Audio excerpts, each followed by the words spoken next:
When the internet began, bulletin board services, or BBS, became the first online communities of the so-called information superhighway. Using their phone lines, people logged in from all over America to talk about sports, games, movies, and on one BBS in particular, share their ghost stories. Over time, those communities all went dark, except for one lone server that continues to operate somewhere in an unknown part of Pennsylvania's Rust Belt. A relic of the 1990s, veiled in mystery, it is a digital archive of humanity's strangest encounters with the unknown, as told by the people who experienced them. My name is Brandon Schexnayder, and you are listening to Fear Daily. Subject: Fun Train. User: SteamDig2. Posted June 11th, 1996.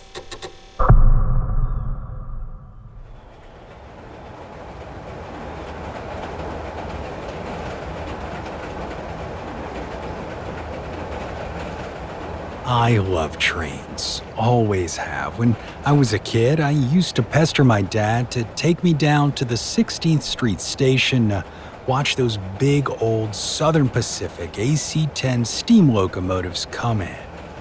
The diesel engines we roll now are beauties, don't get me wrong, but there's something about those cab-forward steam designs.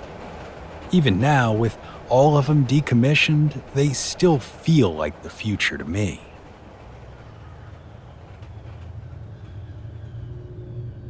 It's been more than 30 years since my career on the rails began, and God willing, I'll be granted 30 more.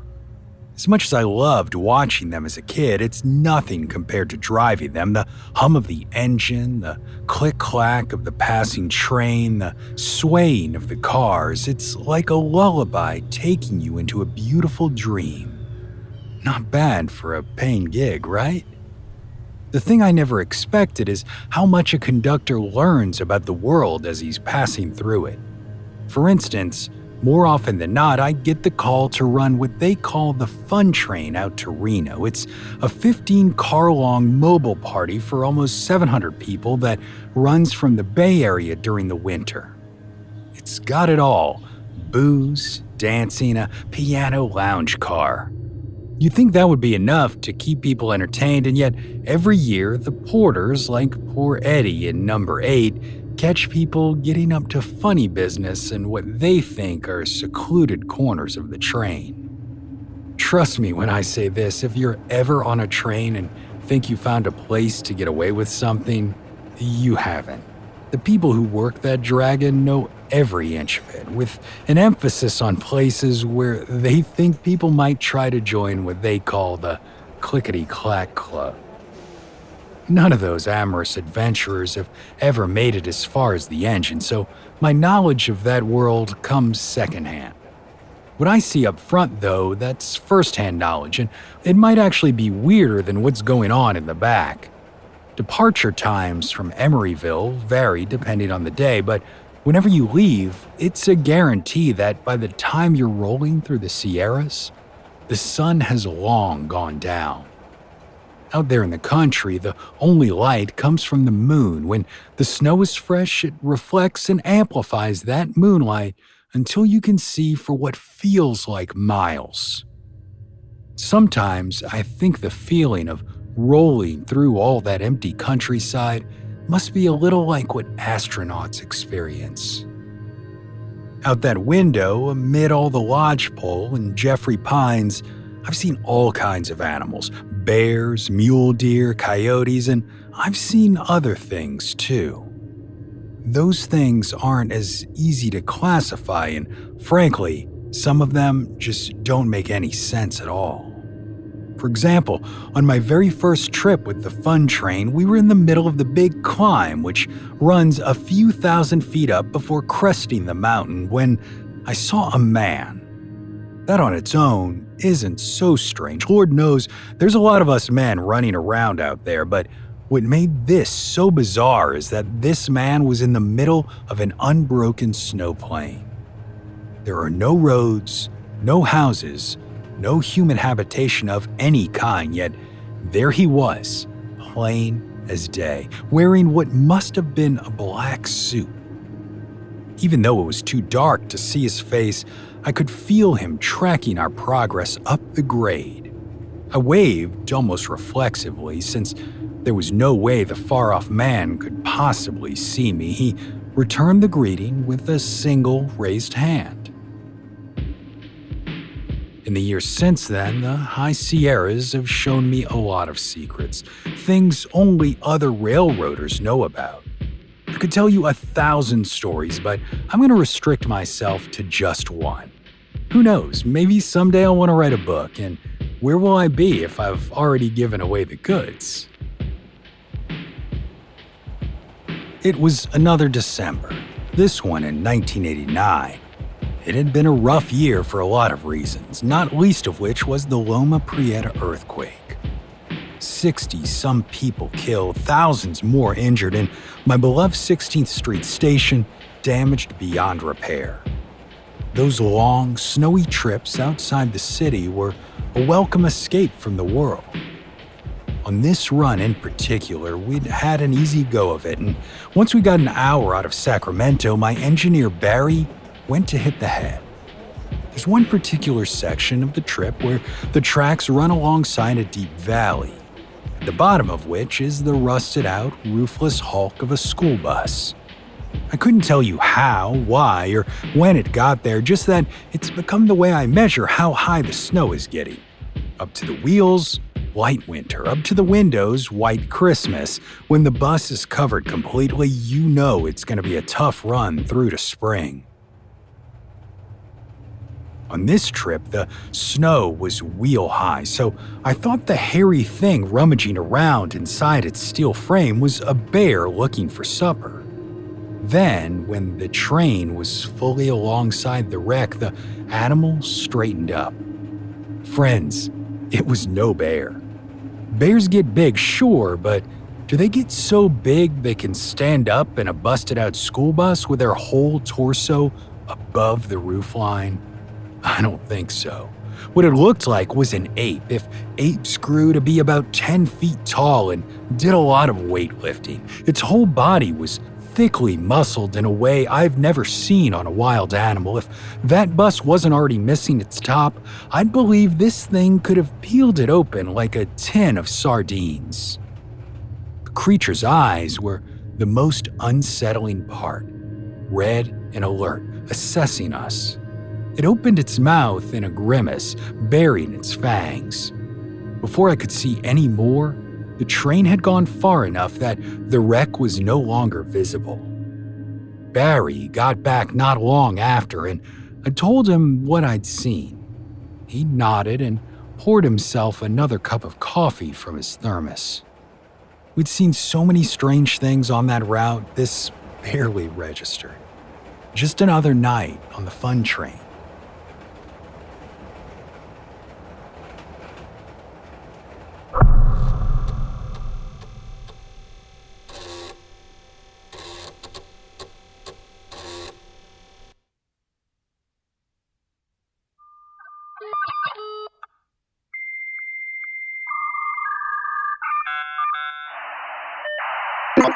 Subject, operators are standing by. User, Connalt013. Posted, August 12, 1997.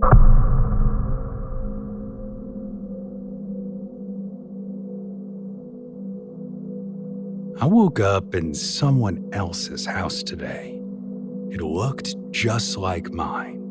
The bedroom had the same cheap brown carpet we kept meaning to replace, a ceramic Garfield figure, a hula girl we picked up on our trip to Hawaii, the crystal dolphin Cheryl's mother bought at some garage sale. All the knickknacks on the living room sideboard hadn't changed.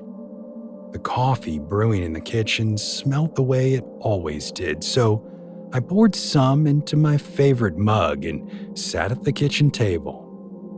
Through the window next to me, I heard my neighbor Jerry in his garage sawing away at some home improvement project he'd probably never finish. Everything was the same, and yet it was all wrong, like a set of clothes made to your exact measurements that still don't fit. My heartbeat was elevated. I placed a palm against my chest and felt its too fast rhythm. To try and shake the feeling, I went out onto the front lawn where passing cars and Sunday morning walkers made for a comfortingly normal scene. I took deep breaths, holding each one for a 3 count before exhaling slowly. It was no use. Despite the bright December morning, an imperceptible shadow had crept in between me and the rest of the world. Grayness stole in at the edges, all the snow-covered beauty in front of me souring, becoming brittle. My wife's car wasn't in the driveway. Where was Cynthia? At once, I needed and feared her. Needed because she has always been my fixed point in a chaotic world. Feared because I was afraid she, too, would be alien to me. Othered. Inside the house, the telephone rang, sounding further away than it should have. Everything was too distant and claustrophobic at the same time. With a final look around the harsh snowscape, I hid back in the house. The phone, a cheap piece of cream-colored beige plastic from Radio Shack, was sitting where it was supposed to be, on the side table between our recliners. The sound it made was discordant, setting my teeth on edge. I tried willing it to stop ringing, stared intently in the vain hope all the strangeness may have had the side effect of gifting me with telekinesis. Instead, the device seemed to get louder and more shrill, insistent that I pick it up immediately. Slowly and with great reluctance, I did just that. Mr. Kilgore. The voice at the other end was deep and assured, far more certain of itself than I have ever been. It was also the only part of the morning not full of poison familiarity. This was a voice I'd never heard before. Something deep inside me suggested it would have been better to keep it that way. Mr. Kilgore, are you there? I couldn't speak. My heart was frantic, trip hammer beating against a ribcage prison. My pajama shirt was sticking to me, soaked through with sweat. You're there. Don't worry, Mr. Kilgore. It'll all be over soon. Operators are standing by. A click.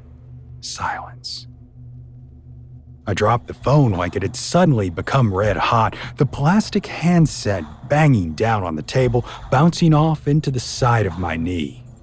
Pain flared. I cursed loudly without any of the satisfaction it would ordinarily bring, then rubbed at the joint in an attempt to stave off the inevitable limp. It was useless effort, the stiffening already setting in. An errant thought crossed my overheated mind. What did he mean by operators are standing by? I collapsed down into Cynthia's recliner. I took a deep breath, intending to hold it for a 3 count. I made it as far as 2 before the world came apart. A violent crunching sound erupted from the china cabinet to the left of the television, followed by an explosion of glass. Instinctively, I turned away from the carnage, wrenching my already damaged knee. I winced and inhaled a lungful of ceramic dust from our shattered crockery. Had I the air, I would have screamed, because from the destroyed remains of the cabinet emerged 3 wiry, ape-like creatures with black eyes the size of saucers. Even if I had been able to move quickly, it would have been wasted effort. They were on me in a matter of seconds, ripping and tearing. Claws slashed first my slick pajama shirt to ribbons, then the skin beneath it. Oddly, I was the calmest I'd been since waking up. Finally, a catastrophe had presented itself. I saw gray fur matted with blood. My blood, I realized. There was a wet, snapping sound as if someone had stomped on bunch celery. My ribs. That meant...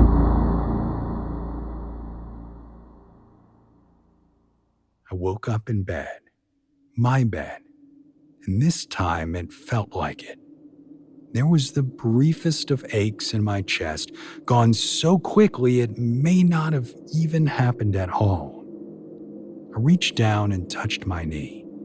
No blood, no bruise, not even a hint of tenderness.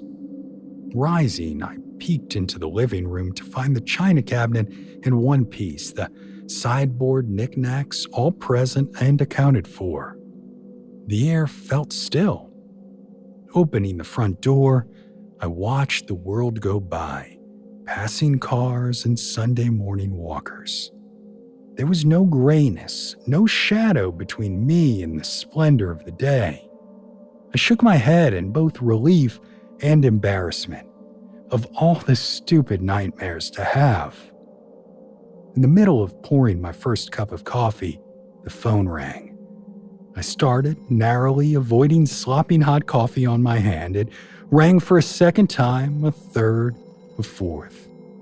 On the fifth ring, our answering machine picked up, and I heard our pre-recorded greeting play, followed by the tone. Mr. Kilgore. The world shrank down until it was only me and the voice. Mr. Kilgore, you're home now. Our apologies for the confusion. It won't happen again. The line went dead.